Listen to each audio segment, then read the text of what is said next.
शराब की दुकान। कांग्रेस कमेटी में यह सवाल पेश था, शराब और ताड़ी की दुकानों पर कौन धरना देने जाए। कमेटी के 25 मेंबर सिर झुकाए बैठे थे, पर किसी के मुंह से बात न निकलती थी। मामला बड़ा नाजुक था। पुलिस के हाथों गिरफ्तार हो जाना तो ज्यादा मुश्किल बात न थी। पुलिस के कर्मचारी अपनी जिम्मेदारियों को समझते हैं, चूंकि अच्छे और बुरे तो सभी जगह होते हैं, लेकिन पुलिस के अफसर कुछ लोगों को छोड़कर सभ्यता से इतने खाली नहीं होते कि जाति और देश पर जान देने वालों के साथ दुर्व्यवहार करें। लेकिन नशेबाजों में यह जिम्मेदारी कहाँ? उनमें तो अधिकांश ऐसे लोग होते हैं जिन्हें घुड़की धमकी के सिवा और किसी शक्ति के सामने झुकने की आदत नहीं। मारपीट से नशा हिरन हो सकता है, पर शांतिवादियों के लिए तो वह दरवाजा बंद है। तब कौन इस ओखली में सिर दे, कौन पियक्कड़ों की गाली खाए? बहुत संभव है कि वे हाथापाई कर बैठे। उनके हाथों पिटना किसे मंजूर हो सकता था? फिर पुलिस वाले भी बैठे तमाशा न देखेंगे, उन्हें और भी भड़काते रहेंगे। पुलिस की शह पाकर ये नशे के बंदे जो कुछ न कर डाले वह थोड़ा। ईंट का जवाब पत्थर से दे नहीं सकते, और इस समुदाय पर विनती का कोई असर नहीं। एक मेंबर ने कहा, मेरे विचार में तो इन जातों में पंचायतों को फिर संभालना चाहिए। इधर हमारी लापरवाही से उनकी पंचायतें निर्जीव हो गई हैं। इसके सिवा मुझे तो और कोई उपाय नहीं सूझता। सभापति ने कहा, हाँ, यह एक उपाय है, मैं इसे नोट किए लेता हूँ, पर धरना देना जरूरी है। दूसरे महाशय बोले, उनके घरों पर जाकर समझाया जाए तो अच्छा असर होगा। सभापति ने अपनी चिकनी खोपड़ी सहलाते हुए कहा, यह भी अच्छा उपाय है, मगर धरने को हम लोग त्याग नहीं सकते। फिर सन्नाटा हो गया। पिछली कतार में एक देवी भी मौन बैठी हुई थी। जब कोई मेंबर बोलता, वह एक नजर उसकी तरफ डालकर फिर सिर झुका लेती थी। यही कांग्रेस की लेडी मेंबर थी। उनके पति महाशय जीपी सक्सेना कांग्रेस के अच्छे काम करने वालों में थे। उनका देहांत हुए 3 साल हो गए थे। मिसेज सक्सेना ने इधर 1 साल से कांग्रेस के कामों में भाग लेना शुरू कर दिया था, और कांग्रेस कमेटी ने उन्हें अपना मेंबर चुन लिया था। वह शरीफ घरानों में जाकर स्वदेशी और खद्दर का प्रचार करती थी। जब कभी कांग्रेस के प्लेटफॉर्म पर बोलने खड़ी होती थी, तो उनका जोश देखकर ऐसा मालूम होता था मानो आकाश में उड़ जाना चाहती है। कुंदन का सा रंग लाल हो जाता था। बड़ी बड़ी करुण आंखें, जिनमें जल भरा हुआ मालूम होता था, चमकने लगती थी। बड़ी खुश मिजाज और उसके साथ बला की निर्भीक स्त्री थी। दबी हुई चिंगारी थी जो हवा पाकर दहक उठती है। उनके मामूली शब्दों में इतना आकर्षण कहाँ से आ जाता था, कह नहीं सकते। कमेटी के कई जवान मेंबर जो पहले कांग्रेस में बहुत कम आते थे, अब बिला नागा आने लगे थे। मिसेज सक्सेना कोई भी प्रस्ताव करे, उनका अनुमोदन करने वालों की कमी न थी। उनकी सादगी, उनका उत्साह, उनकी विनय, उनकी मृदुवाणी कांग्रेस पर उनका सिक्का जमाए देती थी। हर आदमी उनकी खातिर सम्मान की सीमा तय करता था, पर उनकी स्वाभाविक नम्रता उन्हें अपने दैवी साधनों से पूरा पूरा फायदा न उठाने देती थी। जब कमरे में आती, लोग खड़े हो जाते थे, पर वह पिछली सफ से आगे न बढ़ती थी। मिसेज सक्सेना ने प्रधान से पूछा, शराब की दुकानों पर औरतें धरना दे सकती हैं? सबकी आंखें उनकी ओर उठ गई।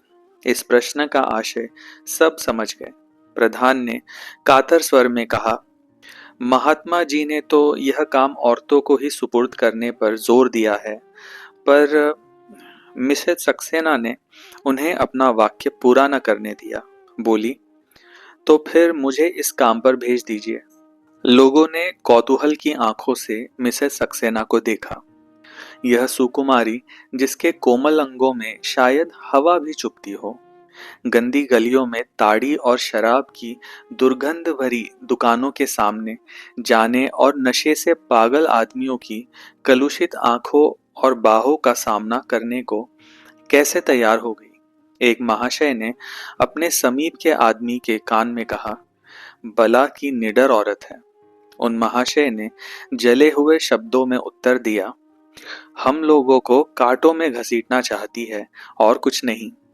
वह बेचारी क्या पिकेटिंग करेंगी, दुकान के सामने खड़ा तक तो हुआ न जाएगा। प्रधान ने सिर झुकाकर कहा, मैं आपके साहस और उत्सर्ग की प्रशंसा करता हूँ, लेकिन मेरे विचार में अभी इस शहर की दशा ऐसी नहीं है कि देवियां पिकेटिंग कर सकें। आपको खबर नहीं नशेबाज कितने मुंहफट होते हैं, विनय तो वह जानते ही नहीं। मिसेस सक्सेना ने व्यंग भाव से कहा, तो क्या आपका विचार है कि कोई ऐसा जमाना भी आएगा जब शराबी लोग विनय और शील के पुतले बन जाएंगे? यह दशा तो हमेशा ही रहेगी। आखिर महात्मा जी ने कुछ समझकर ही तो औरतों को यह काम सौंपा है। मैं नहीं कह सकती कि मुझे वहां तक सफलता होगी, पर इस कर्तव्य को टालने से काम न चलेगा। प्रधान ने पसोपेश में पढ़कर कहा, मैं तो आपको इस काम के लिए घसीटना उचित नहीं समझता। आगे आपको अख्तियार है। मिसेस सक्सेना ने जैसे विनय का आलिंगन करते हुए कहा, मैं आपके पास फरियाद लेकर न आऊंगी कि मुझे फला आदमी ने मारा या गाली दी। इतना जानती हूं कि अगर मैं सफल हो गई तो ऐसी स्त्रियों की कमी न रहेगी जो इस काम को 16 आने अपने हाथ में न ले ले। इस पर एक नौजवान मेंबर ने कहा, मैं सभापति जी से निवेदन करूंगा कि मिसेस सक्सेना को यह काम देकर आप हिंसा का सामना कर रहे हैं। इससे यह कहीं अच्छा है कि आप मुझे यह काम सौंपे। मिसेस सक्सेना ने गर्म होकर कहा, आपके हाथों हिंसा होने का डर और भी ज्यादा है। इस नौजवान मेंबर का नाम था जयराम। एक बार एक कड़ा व्याख्यान देने के लिए जेल हो आए थे, पर उस वक्त उनके सिर गृहस्थी का भार न था, कानून पढ़ते थे। अब उनका विवाह हो गया था, 2-3 बच्चे भी हो गए थे। दशा बदल गई थी। दिल में वही जोश, वही तड़प, वही दर्द था, पर अपने हालात से मजबूर थे। मिसेस सक्सेना की ओर नम्र आग्रह से देखकर बोले, आप मेरी खातिर इस गंदे काम में हाथ न डालें। मुझे 1 सप्ताह का अवसर दीजिए। अगर इस बीच कहीं दंगा हो जाए तो आपको मुझे निकाल देने का अधिकार होगा। मिसेस सक्सेना जयराम को खूब जानती थी। उन्हें मालूम था कि यह त्याग और साहस का पुतला है और अब तक परिस्थितियों के कारण पीछे दबका हुआ था। इसके साथ ही वह यह भी जानती थी कि इसमें वह धैर्य और बर्दाश्त नहीं है जो पिकेटिंग के लिए लाजमी है। जेल में उसने दारोगा को अपशब्द कहने पर चाटा लगाया था और उसकी सजा 3 महीने और बढ़ गई थी। बोली, आपके सिर गृहस्थी का भार है। मैं घमंड नहीं करती, पर जितने धैर्य से मैं यह काम कर सकती हूँ, आप नहीं कर सकते। जयराम ने उसी नम्र आग्रह के साथ कहा, आप मेरे पिछले रिकॉर्ड पर फैसला कर रही हैं।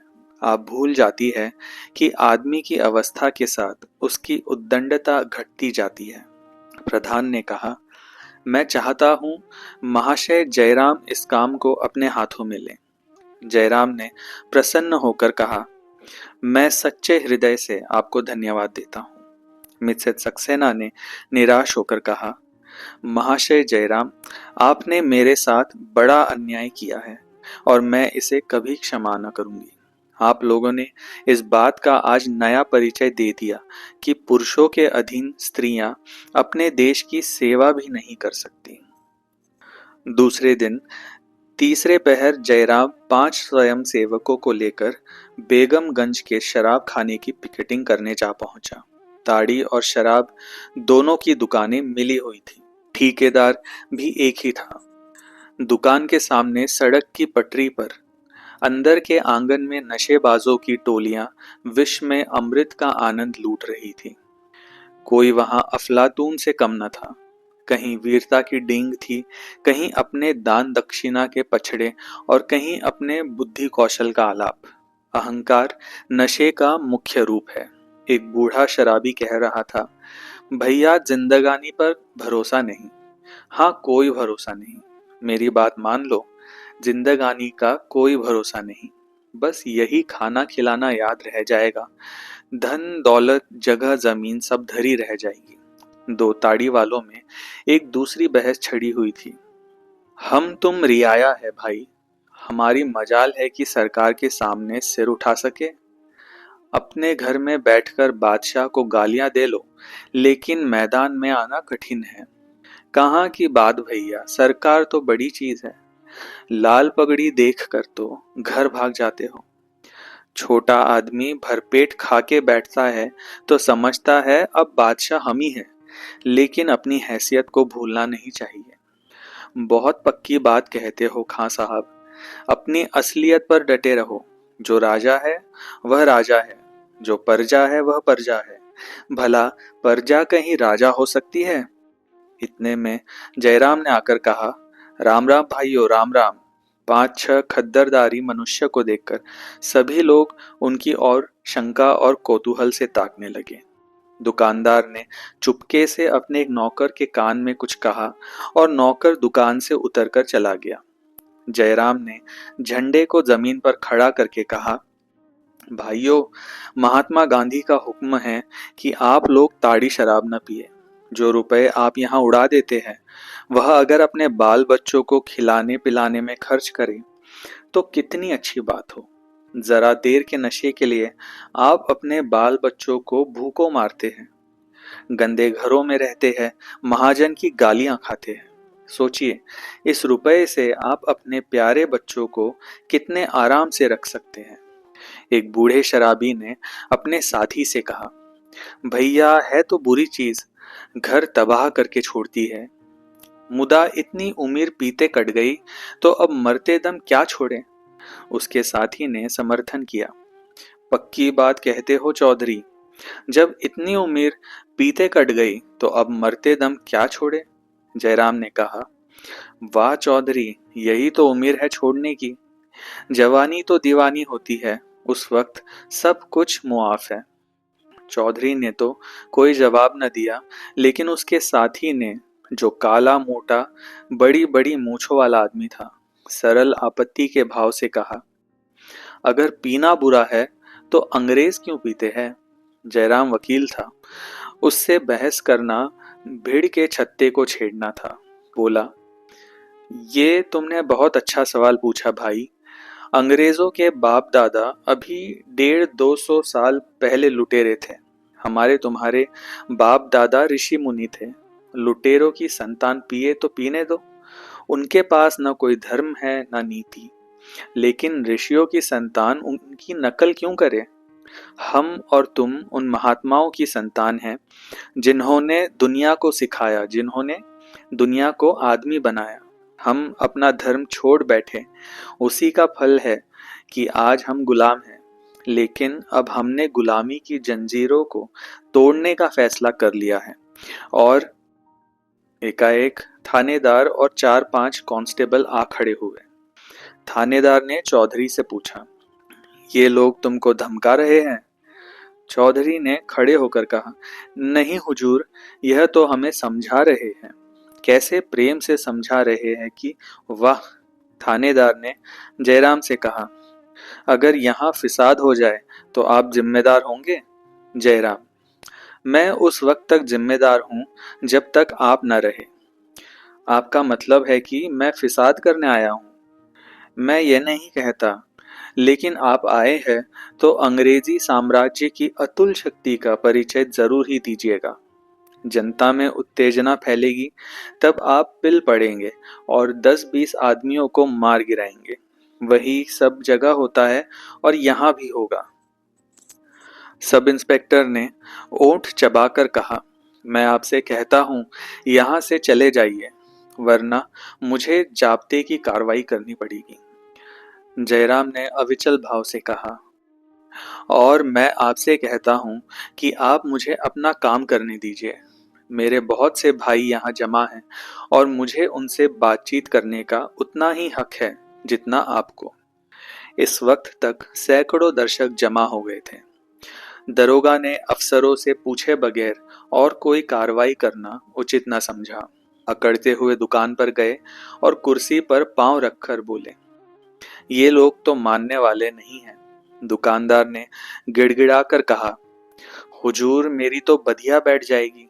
दारोगा, दो चार गुंडे बुलाकर भगा क्यों नहीं देते? मैं कुछ ना बोलूंगा। हाँ, जरा एक बोतल अच्छी सी भेज देना। कल न जाने क्या भेज दिया, कुछ मजा नहीं आया। थानेदार चला गया तो चौधरी ने अपने साथी से कहा, देखा कल्लू, थानेदार कितना बिगड़ रहा था। सरकार चाहती है कि हम लोग खूब शराब पिए और कोई हमें समझा ना पाए। शराब का पैसा भी तो सरकार ही में जाता है। कल्लू ने दार्शनिक भाव से कहा, हर एक बहाने से पैसा खींचते हैं सब। चौधरी, तो फिर क्या सलाह है तो बुरी चीज।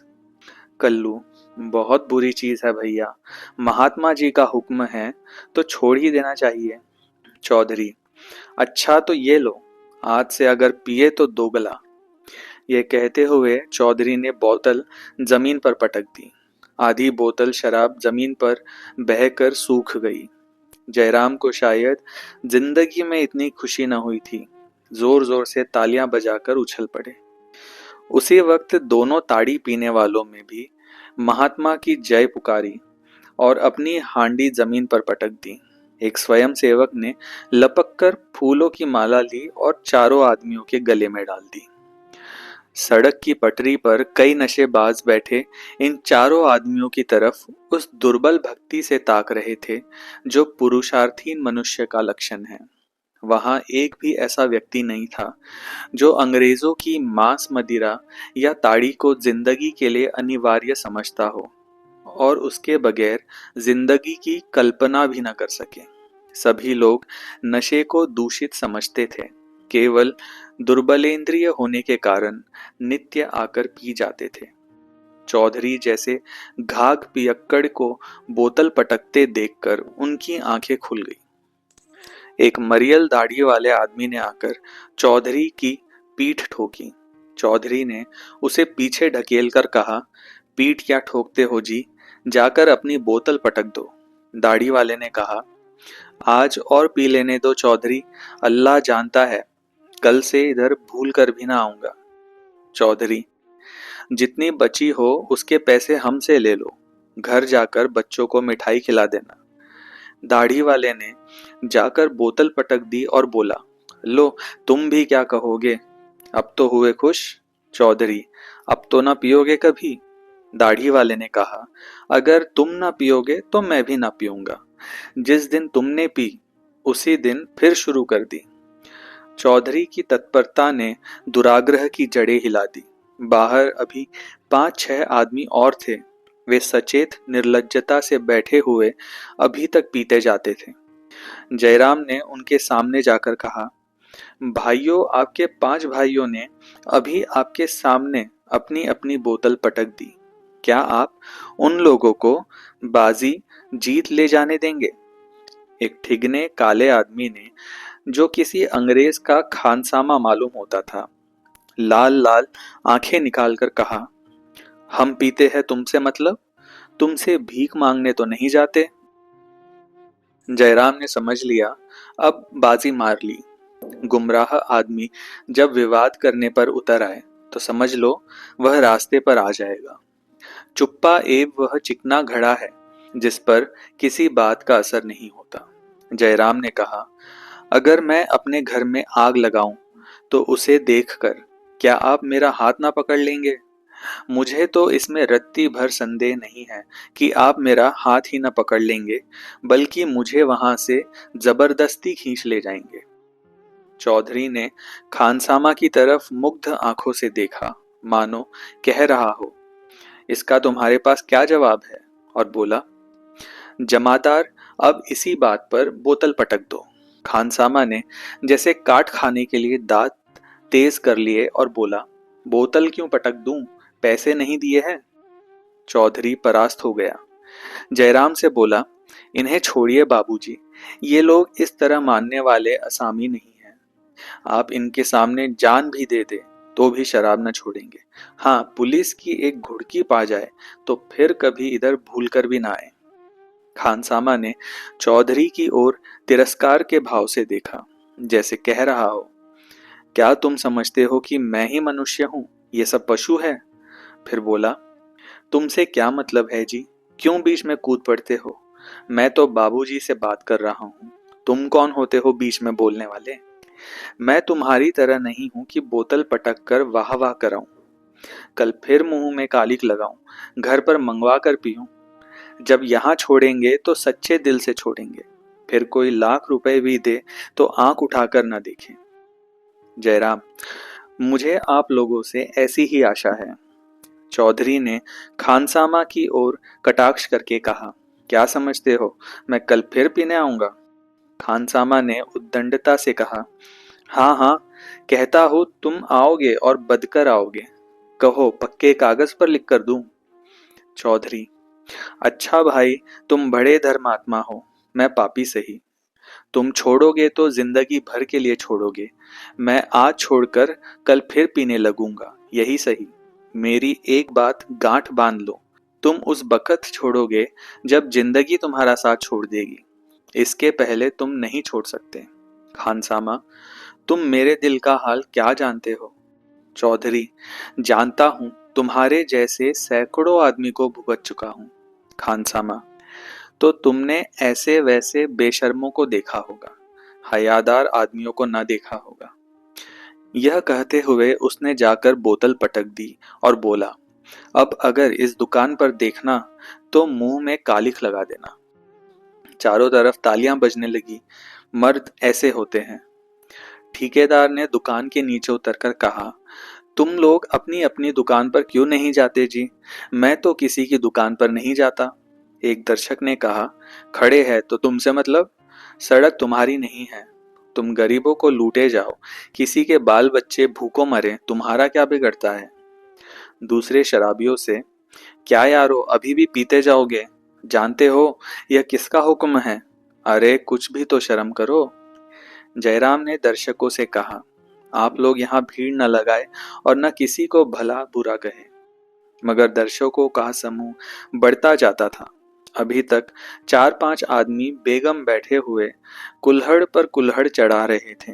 एक मनचले आदमी ने जाकर उस बोतल को उठा लिया जो उनके बीच में रखी हुई थी और उसे पटकना चाहता था कि चारों शराबी उठकर खड़े हुए और उसे पीटने लगे।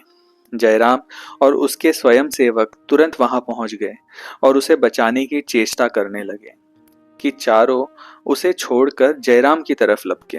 दर्शकों ने देखा कि जयराम पर मार पड़ना चाहती है तो कई आदमी झल्लाकर उन चारों शराबियों पर टूट पड़े। लाते, घूंसे और डंडे चलने लगे। जयराम को इसका कुछ अवसर न मिलता था कि किसी को समझाए। दोनों हाथ फैलाए उन चारों के वारों से बच रहा था। वह चारों भी आपे से बाहर होकर दर्शकों पर डंडे चला रहे थे। जयराम दोनों तरफ से मार खाता था। शराबियों के वार भी उस पर पड़ते थे, तमाशाइयों के वार भी उसी पर पड़ते थे, पर वह उनके बीच से हटता न था। अगर वह इस वक्त अपनी जान बचाकर हट जाता तो शराबियों की खैरियत न थी। इसका दोष कांग्रेस पर पड़ता। वह कांग्रेस को इस आक्षेप से बचाने के लिए अपने प्राण देने पर तैयार था। मिसेज सक्सेना को अपने ऊपर हंसने का मौका वह न देना चाहता था। आखिर उसके सिर पर डंडा इस जोर से पड़ा कि वह सिर पकड़कर बैठ गया। आंखों के सामने तितलियां उड़ने लगी, फिर उसे होश न रहा। जयराम सारी रात बेहोश पड़ा रहा। दूसरे दिन सुबह को जब उसे होश आया तो सारी देह में पीड़ा हो रही थी और कमजोरी इतनी थी कि रह रहकर जी डूबता जाता था। एकाएक सिरहाने की तरफ आंख उठ गई तो मिसेज सक्सेना बैठी नजर आई। उन्हें देखते ही स्वयंसेवकों के मना करने पर भी उठ बैठा। दर्द और कमजोरी दोनों जैसे गायब हो गई। एक एक अंग में स्फूर्ति दौड़ गई। मिसेज सक्सेना ने उसके सिर पर हाथ रखकर कहा, आपको बड़ी चोट आई, इसका सारा दोष मुझ पर है। जयराम ने भक्तिमय कृतज्ञता के भाव से देखकर कहा, चोट तो ऐसे ज्यादा न थी, इन लोगों ने बरबस पट्टी सट्टी बांधकर जख्मी बना दिया। मिसेस सक्सेना ने ग्लानित होकर कहा, मुझे आपको न जाने देना चाहिए था। जयराम, आपका वहां जाना उचित न था। मैं आपसे अब भी यही अनुरोध करूंगा कि उस तरफ न जाइएगा। मिसेस सक्सेना ने जैसे उन बाधाओं पर हंसकर कहा, वाह, मुझे आज से वहां पिकेट करने की आज्ञा मिल गई है। आप मेरी इतनी विनय मान जाइएगा। शोहदों के लिए आवाज कसना बिल्कुल मामूली बात है। मैं आवाजों की परवाह नहीं करती। तो फिर मैं भी आपके साथ चलूंगा। आप इस हालत में? मिसेस सक्सेना ने आश्चर्य से कहा। मैं बिल्कुल अच्छा हूँ, सच। यह नहीं हो सकता। जब तक डॉक्टर यह नहीं कह देगा कि अब आप वहां जाने के योग्य है, आपको न जाने दूंगी, किसी तरह नहीं। तो मैं भी आपको जाने न दूंगा। मिसेस सक्सेना ने मृदु व्यंग्य के साथ कहा, आप भी अन्य पुरुषों की भांति स्वार्थ के पुतले हैं। सदा यश खुद लूटना चाहते हैं, औरतों को कोई मौका नहीं देना चाहते। कम से कम यह तो देख लीजिए कि मैं भी कुछ कर सकती हूँ या नहीं। जयराम ने व्यथित कंठ से कहा, जैसी आपकी इच्छा। तीसरे पहर मिसेस सक्सेना 4 स्वयंसेवकों के साथ बेगमगंज चली। जयराम आंखें बंद किए चारपाई पर पड़ा था। शोर सुनकर चौंका और अपनी स्त्री से पूछा, ये कैसा शोर है? स्त्री ने खिड़की से झांक कर देखा और बोली, वह औरत जो कल आई थी, झंडा लिए कई आदमियों के साथ जा रही है। इसे शर्म भी नहीं आती। जयराम ने उसके चेहरे पर क्षमा की दृष्टि डाली और विचार में डूब गया। फिर वह उठ खड़ा हुआ और बोला, मैं भी वहीं जाता हूँ। स्त्री ने उसका हाथ पकड़कर कहा, अभी कल मार खाकर आए हो, आज फिर जाने की सूझी। जयराम ने हाथ छुड़ाकर कहा, तुम उसे मार कहती हो, मैं उसे उपहार समझता हूँ। स्त्री ने उसका रास्ता रोक लिया। मैं कहती हूँ, तुम्हारा जी अच्छा नहीं है, मत जाओ। क्यों मेरी जान के ग्राहक हुए हो? उसकी देह में हीरे नहीं जड़े हैं जो वहां कोई नोच लेगा। जयराम ने मिन्नत करके कहा, मेरी तबीयत बिल्कुल अच्छी है चम्मू। अगर कुछ कसर है तो वह भी मिट जाएगी। भला सोचो, यह कैसे मुमकिन है कि एक देवी उन शौहदों के बीच में पिकेटिंग करने जाए और मैं बैठा रहूं? मेरा वहां रहना जरूरी है। अगर कोई बात आ पड़ी तो कम से कम मैं लोगों को समझा तो सकूंगा। चम्मू ने जलकर कहा, यह क्यों नहीं कहते कि कोई और ही चीज खींचे लिए जाती है? जयराम ने मुस्कुराकर उसकी ओर देखा, जैसे कह रहा हो, यह बात तुम्हारे दिल से नहीं कंठ से निकल रही है, और कतराकर निकल गया। फिर द्वार पर खड़ा होकर बोला, शहर में 3 लाख से कुछ ही कम आदमी है। कमेटी में भी 30 मेंबर है, मगर सब के सब जी चुरा रहे हैं। लोगों को अच्छा बहाना मिल गया कि शराब खानों पर धरना देने के लिए स्त्रियों ही की जरूरत है। आखिर क्यों स्त्रियों ही को इस काम के लिए उपयुक्त समझा जाता है? इसलिए कि मर्दों के सिर भूत सवार हो जाता है, और जहां नम्रता से काम लेना चाहिए वहां लोग उग्रता से काम लेने लगते हैं। वे देवियां क्या इसी योग्य है कि शौहदों के फिक्रे सुने और उनकी कुदृष्टि का निशाना बने? कम से कम मैं यह नहीं देख सकता। वह लंगड़ाता हुआ घर से निकल पड़ा।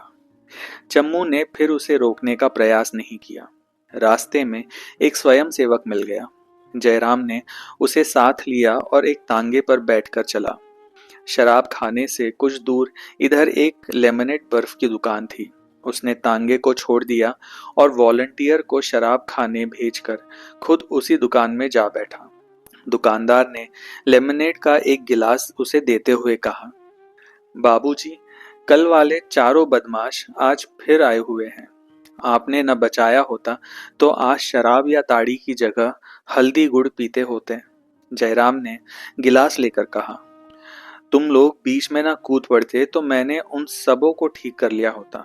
दुकानदार ने प्रतिवाद किया, नहीं बाबूजी, वह सब छटे हुए गुंडे हैं। मैं तो उन्हें अपनी दुकान के सामने खड़ा भी नहीं होने देता। चारों 3-3 साल काट आए हैं। अभी 20 मिनट भी न गुजरे होंगे कि एक स्वयंसेवक आकर खड़ा हो गया। जयराम ने सचिंत होकर पूछा, कहो वहां क्या हो रहा है? स्वयंसेवक ने कुछ ऐसा मुंह बना लिया जैसे वहां की दशा कहना वह उचित नहीं समझता और बोला, कुछ नहीं, देवी जी आदमियों को समझा रही है। जयराम ने उसकी ओर अतृप्त नेत्रों से ताका, मानो कह रहा हो, बस इतना ही? इतना तो मैं जानता ही था। स्वयंसेवक ने एक क्षण बाद फिर कहा, देवियों को ऐसे शौहदों के सामने जाना अच्छा नहीं। जयराम ने अधीर होकर पूछा, साफ साफ क्यों नहीं कहते, क्या बात है? स्वयंसेवक डरते डरते बोला, सब के सब उनसे दिल लगी कर रहे हैं। देवियों का यहाँ आना अच्छा नहीं। जयराम ने और कुछ न पूछा, डंडा उठाया और लाल लाल आंखें निकाले बिजली की तरह कौंध कर शराब खाने के सामने जा पहुंचा और मिसेज सक्सेना का हाथ पकड़कर पीछे हटाता हुआ शराबियों से बोला, अगर तुम लोगों ने देवियों के साथ जरा भी गुस्ताखी की तो तुम्हारे हक में अच्छा ना होगा। कल मैंने तुम लोगों की जान बचाई थी, आज इसी डंडे से तुम्हारी खोपड़ी खोल कर रख दूंगा। उसके बदले हुए तेवर को देखकर सब के सब नशेबाज घबरा गए। वे कुछ कहना चाहते थे कि मिसेज सक्सेना ने गंभीर भाव से पूछा, आप यहाँ क्यों आए? मैंने तो आपसे कहा था अपनी जगह से न हिलिएगा। मैंने तो आपसे मदद न मांगी थी। जयराम ने लज्जित होकर कहा, मैं इस नीयत से यहाँ नहीं आया था, एक जरूरत से इधर आ निकला था। यहाँ जमाव देखा तो आ गया। मेरे ख्याल में आप अब यहाँ से चलें। मैं आज कांग्रेस कमेटी में यह सवाल पेश करूंगा कि इस काम के लिए पुरुषों को भेजें। मिसेज सक्सेना ने तीखे स्वर में कहा, आपके विचार में दुनिया के सारे काम मर्दों के लिए हैं। जयराम, मेरा ये मतलब न था। मिसेज सक्सेना, तो आप जाकर आराम से लेटे और मुझे अपना काम करने दें। जयराम वहीं सिर झुकाए खड़ा रहा। मिसेज सक्सेना ने पूछा, अब आप क्यों खड़े हैं?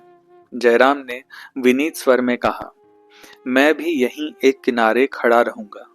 मिसेज सक्सेना ने कठोर स्वर में कहा, जी नहीं, आप जाएं। जयराम धीरे धीरे लदी हुई गाड़ी की भांति चला और आकर फिर उसी लेमनेड की दुकान पर बैठ गया। उसे जोर की प्यास लगी थी। उसने एक गिलास शरबत बनवाया और सामने मेज पर रखकर विचार में डूब गया, मगर आंखें और कान उसी तरफ लगे हुए थे। जब कोई आदमी दुकान पर आता, वह चौंक कर उसकी तरफ ताकने लगता। वहां कोई नई बात तो नहीं हो गई? कोई आधे घंटे बाद वही स्वयंसेवक फिर डरा हुआ सा आकर खड़ा हो गया। जयराम ने उदासीन बनने की चेष्टा करके पूछा, वहां क्या हो रहा है जी? स्वयंसेवक ने कानों पर हाथ रखकर कहा, मैं कुछ नहीं जानता बाबूजी, मुझसे कुछ ना पूछिए। जयराम ने एक साथ ही नम्र और कठोर होकर पूछा, फिर कोई छेड़छाड़ हुई? स्वयंसेवक, जी नहीं, कोई छेड़छाड़ नहीं हुई। एक आदमी ने देवी जी को धक्का दे दिया, वे गिर पड़ी। जयराम निस्पंद बैठा रहा, पर उसके अंतराल में भूकंप सा मचा हुआ था। बोला, उनके साथ के स्वयंसेवक क्या कर रहे हैं? खड़े हैं, देवी जी उन्हें बोलने ही नहीं देती। तो क्या बड़े जोर से धक्का दिया? जी हाँ, गिर पड़ी, घुटनों में चोट आ गई। वे आदमी साथ पी रहे थे। जब एक बोतल उड़ गई तो उनमें से एक आदमी दूसरी बोतल लेने चला। देवी जी ने रास्ता रोक लिया, बस उसने धक्का दे दिया। वही जो काला काला मोटा सा आदमी है, कल वाले चारों आदमियों की शरारत है। जयराम उन्माद की दशा में वहां से उठा और दौड़ता हुआ शराब खाने के सामने आया। मिसेस सक्सेना सिर पकड़े जमीन पर बैठी हुई थी और वह काला मोटा आदमी दुकान के कटघरे के सामने खड़ा था। 50 आदमी जमा थे। जयराम ने उसे देखते ही लपक कर उसकी गर्दन पकड़ ली और इतनी जोर से दबाई कि उसकी आंखें बाहर निकल आई। मालूम होता था उसके हाथ फौलाद के हो गए हैं। सहसा मिसेज सक्सेना ने आकर उसका फौलादी हाथ पकड़ लिया और भवे सिकोड़ कर बोली, छोड़ दो इसकी गर्दन, क्या इसकी जान ले लोगे? जयराम ने और जोर से उसकी गर्दन दबाई और बोला, हाँ, ले लूंगा। ऐसी दुष्ट की यही सजा है। मिसेज सक्सेना ने अधिकार गर्व से गर्दन उठाकर कहा, आपको यहाँ आने का कोई अधिकार नहीं है। एक दर्शक ने कहा, ऐसा दबाओ बाबूजी की साला ठंडा हो जाए। इसने देवी जी को ऐसा ढकेला कि बेचारी गिर पड़ी। हमें तो बोलने का हुक्म नहीं है, नहीं तो हड्डी तोड़कर रख देते हैं। जयराम ने शराबी की गर्दन छोड़ दी। वह किसी बाज के चंगुल से छूटी हुई चिड़िया की तरह सहमा हुआ खड़ा हो गया। उसने उसे एक धक्का देते हुए उसने मिसेज सक्सेना से कहा, आप यहाँ से चलती क्यों नहीं? आप जाए, मैं बैठता हूँ। अगर एक छटाक शराब बिक जाए तो मेरा कान पकड़ लीजिएगा। उसका दम फूलने लगा। आंखों के सामने अंधेरा छा रहा था। वह खड़ा न रह सका। जमीन पर बैठकर रुमाल से माथे का पसीना पोंछने लगा। मिसेज सक्सेना ने परिहास करके कहा, आप कांग्रेस नहीं हैं कि मैं आपका हुक्म मानूं। अगर आप यहाँ से न जाएंगे तो मैं सत्याग्रह करूंगी। फिर एकाएक कठोर होकर बोली, जब तक कांग्रेस ने इस काम का भार मुझ पर रखा है, आपको मेरे बीच में बोलने का कोई हक नहीं है। आप मेरा अपमान कर रहे हैं। कांग्रेस कमेटी के सामने आपको इसका जवाब देना होगा। जयराम तिलमिला उठा, बिना कोई जवाब दिए लौट पड़ा और वेग से घर की तरफ चला। पर ज्यों-ज्यों आगे बढ़ता था, उसकी गति मंद होती जाती थी, यहाँ तक कि बाजार के दूसरे सिरे पर आकर वह रुक गया। रस्सी यहाँ खत्म हो गई। उसके आगे जाना उसके लिए असाध्य हो गया। जिस झटके ने उसे यहाँ तक भेजा था, उसकी शक्ति अब शेष हो गई थी। उन शब्दों में जो कटुता और चोट थी, उसमें अब उसे सहानुभूति और स्नेह की सुगंध आ रही थी। उसे फिर चिंता हुई, न जाने वहां क्या हो रहा है। कहीं उन बदमाशों ने और कोई दुष्टता न की हो या पुलिस न आ जाए। वह बाजार की तरफ मुड़ा, लेकिन एक कदम ही चलकर फिर रुक गया। ऐसे पसोपेश में वह कभी न पड़ा था। सहसा उसे वही स्वयं सेवक दौड़ता आता दिखाई दिया। वह बदहवास होकर उससे मिलने के लिए खुद भी उसकी तरफ दौड़ा। बीच में दोनों मिल गए। जयराम ने हाफते हुए पूछा, क्या हुआ? क्यों भागे जा रहे हो? स्वयं सेवक ने दम लेकर कहा, बड़ा गजब हो गया बाबूजी। आपके आने के बाद वह काला शराबी बोतल लेकर दुकान से चला तो देवी जी दरवाजे पर बैठ गई। वह बार बार देवी जी को हटाकर निकलना चाहता है, पर वहां फिर आकर बैठ जाती है। धक्कम धक्के में उनके कुछ कपड़े फट गए हैं और कुछ चोट भी। अभी बात पूरी न हुई थी कि जयराम शराब खाने की तरफ दौड़ा। जयराम शराब खाने के सामने पहुंचा तो देखा मिसेज सक्सेना के चारों स्वयंसेवक दुकान के सामने लेटे हुए हैं और मिसेज सक्सेना एक किनारे सिर झुकाए खड़ी है। जयराम ने डरते डरते उनके चेहरे पर निगाह डाली। आंचल पर रक्त की बूंदें दिखाई दी। उसे फिर कुछ सुध न रही। खून की वह चिंगारियां जैसे उसके रोम रोम में समा गई। उसका खून खौलने लगा, मानो उसके सिर खून सवार हो गया हो। वह उन चारों शराबियों पर टूट पड़ा और पूरे जोर के साथ लकड़ी चलाने लगा। एक एक बूंद की जगह वह एक एक घड़ा खून बहा देना चाहता था। खून उसे कभी इतना प्यारा न था। खून में इतनी उत्तेजना है, इसकी उसे खबर न थी। वह पूरे जोर से लकड़ी चला रहा था। मिसेज सक्सेना कब आकर उसके सामने खड़ी हो गई, उसे कुछ पता न चला। जब वह जमीन पर गिर पड़ी, तब उसे जैसे होश आया हो। उसने लकड़ी फेंक दी और वही निश्चल निस्पंद खड़ा हो गया, मानो उसका रक्त प्रवाह रुक गया है। चारों स्वयंसेवकों ने दौड़कर मिसेज सक्सेना को पंखा झलना शुरू किया। दुकानदार ठंडा पानी लेकर दौड़ा। एक दर्शक डॉक्टर को बुलाने भागा, पर जयराम वहीं बेजान खड़ा था, जैसे स्वयं अपने तिरस्कार भाव का पुतला बन गया हो। अगर इस वक्त कोई उसके दोनों हाथ काट डालता, कोई उसकी आंखें लाल लोहे से फोड़ देता, तब भी वह चू न करता। वहीं सड़क पर बैठकर उसने अपने लज्जित, तिरस्कृत, पराजित मस्तक को भूमि पर पटक दिया और बेहोश हो गया।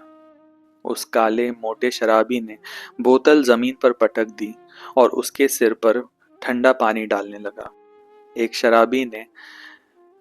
शराबी ने लाइसेंसदार से कहा, तुम्हारा रोजगार अन्य लोगों की जान लेकर रहेगा। अब तो अभी दूसरा ही दिन है। लाइसेंसदार ने कहा, कल से मेरा इस्तीफा है। अब स्वदेशी कपड़े का रोजगार करूंगा, जिसमें जस भी है और उपकार भी। शराबी ने कहा, घाटा तो बहुत रहेगा। दुकानदार ने किस्मत ठोंक कर कहा, घाटा नफा तो जिंदगानी के साथ है।